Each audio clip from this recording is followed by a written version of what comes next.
Summary of Educating Rita by Willy Russell.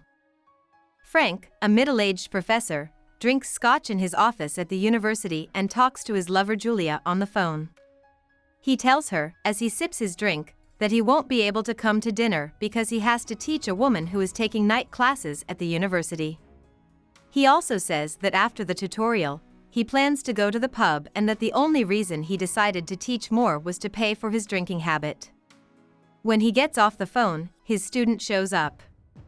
Rita is her name, and she works as a hairdresser. As soon as she gets there, she swears and talks straight to Frank about a naked picture in his office, which is a big surprise. Even though some of her comments are rude, he is surprised and pleased by her wit and comments. Rita tells Frank about her job as a hairdresser and how her clients have too high of standards for her.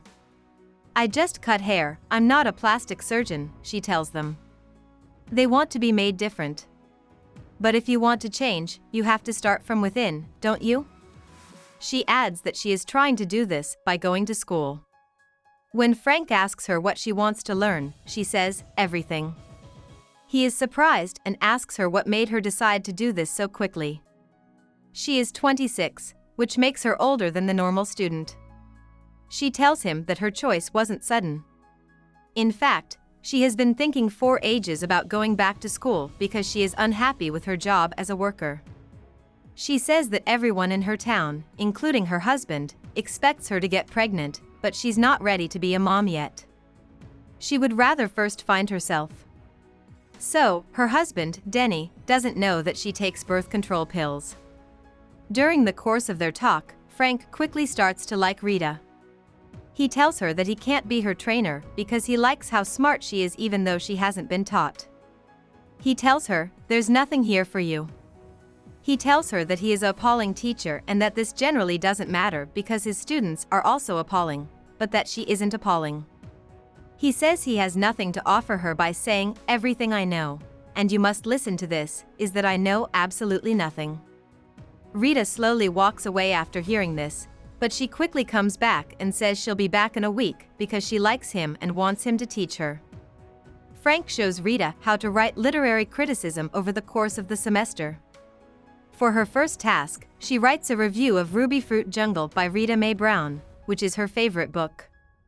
Frank shows her that the style of her article doesn't meet the standards of academic writing, which call for a certain amount of objectivity. He tells Rita that her essay on a test wouldn't get a good grade and tells her to discipline her thoughts. Frank and Rita often talk about their own lives during their meetings. Rita, for example, asks Frank about his time as an artist and why he no longer writes. He tells her that he stopped when his wife left him, which he doesn't want to do. He says that he now lives with Julia, who used to be one of his students and now teaches at the university. When he tries to get Rita's attention back on the teaching material, she insists that they keep talking. She says that kids should be able to learn about more than one thing in school. Frank loves this idea, and he agrees with it completely that teachers are too quick to kill their students' enthusiasm and curiosity by forcing them to think in the narrow ways that academia says are good. During the semester, Frank gives Rita a task to write about how to deal with the staging difficulties that come with putting on a production of Peer Gynt by Henrik Ibsen. She writes back, "Do it on the radio." Frank tells her once more that there are rules and standards for how to answer academic questions. Rita's answer wasn't very interested, but she tells him she's been thinking a lot about the play because its main character is looking for meaning in his life. She thinks about the play so much that she talks about it to her clients at the salon, since she can't talk about it with Denny, who hates that she's getting an education and won't let her do anything academic at home. This starts a conversation between Frank and Rita about working-class culture, which Rita says doesn't exist. In fact, she says that her way of life has no value at all because everyone just wants to buy things instead of doing something to change their lives. Even she has lived this way, she says, telling Frank that when she was unhappy, she used to buy dresses to take her mind off of it. Now, though, she has chosen to wait to buy a new dress until after she has passed her first exam. Rita goes to Frank's office soon after without the essay she was meant to turn in. Even though she did write it, Denny finally got tired of school and burned it along with a few books Frank had given her. "The way he acts, you'd think I was having a fucking affair," she complains, and Frank says that maybe Denny thinks that she is having an affair with him. Rita says that this isn't true because she's already told Denny that her relationship with Frank isn't personal. As Frank and Rita's friendship as teacher and student grows, Frank falls in love with her. During their talks, his love feelings come out, and he makes hints that he wants to run away with her. Even though Frank is interested, Rita is able to ignore these words. She is able to bring the topic back to school without insulting her mentor.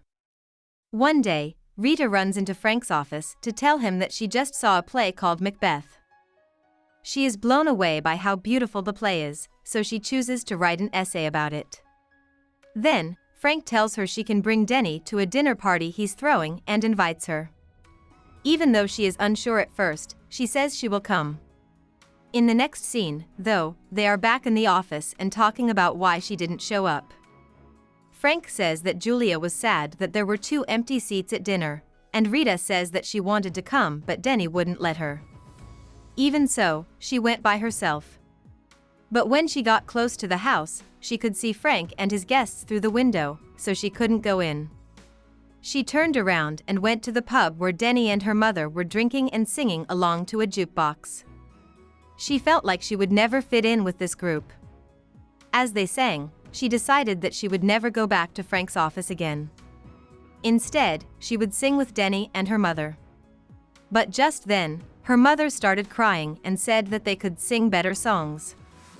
Denny soon made her feel better, but Rita didn't forget what she said. So, she changed her mind and decided once again to keep trying to move up in the world by getting an education. In the second act of the play, Rita has just come back from summer school in London, and Frank has just come back from a vacation in France, where he rode a little and briefly broke up with Julia before getting back together. Rita, on the other hand, had a great time in the city, where she learned with interesting young tutors and met other excited students. Frank makes it clear that he doesn't want to hear about her adventures as she tells him about them. He tells Rita that they will be learning the poetry of William Blake in a grumpy way. As Frank picks up a book of Blake's poems from the shelf, Rita says one of the author's most famous poems exactly from memory. This is an impressive feat, but it seems to only disappoint Frank. Still, he tells her to write an essay about a William Blake poem. Rita starts hanging out with a new group of friends as the second term goes on. This group is made up of college students. They are the kind of smart people she has always wanted to hang out with. Around this time, Denny finds out that she has been taking birth control pills without telling anyone. When he tells her she has to stop going to school or leave, she finally chooses to leave him. She then moves in with Trish, a young woman who has been to college and has a good education. As she becomes more independent, her relationship with Frank as her teacher gets worse.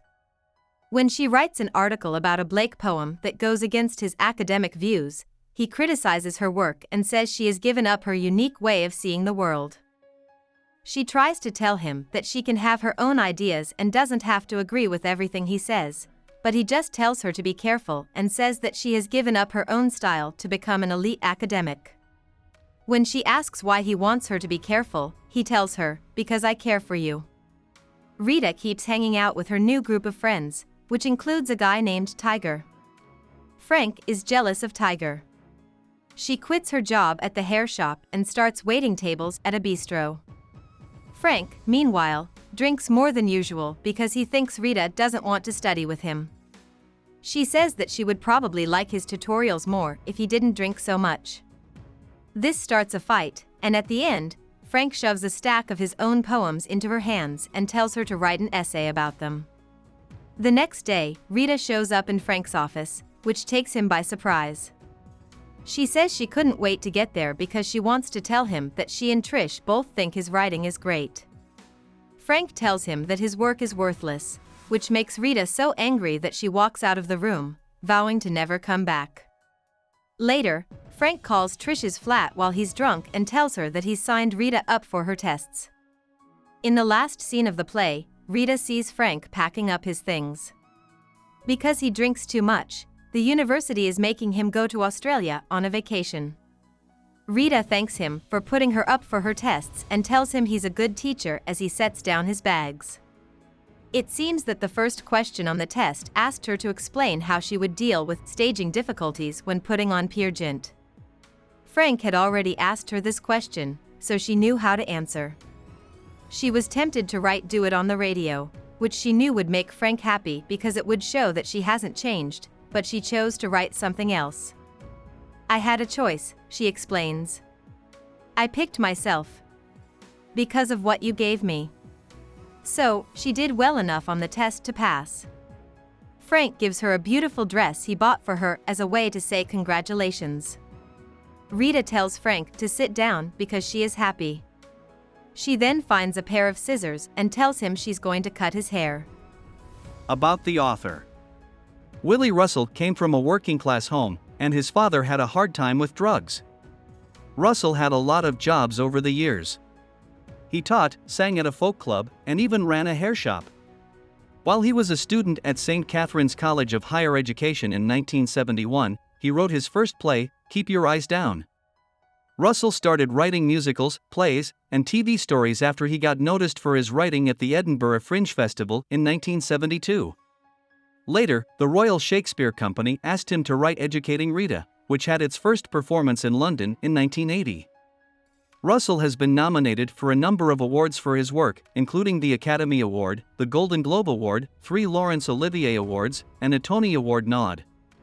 Russell has been writing since the 1970s, and he has even added books and albums to his list of works. He and his wife live in Liverpool right now. There are 3 of them. Hope we summarized it fully and you liked it. Please hit the like button and subscribe to our channel so that we are motivated to create more videos.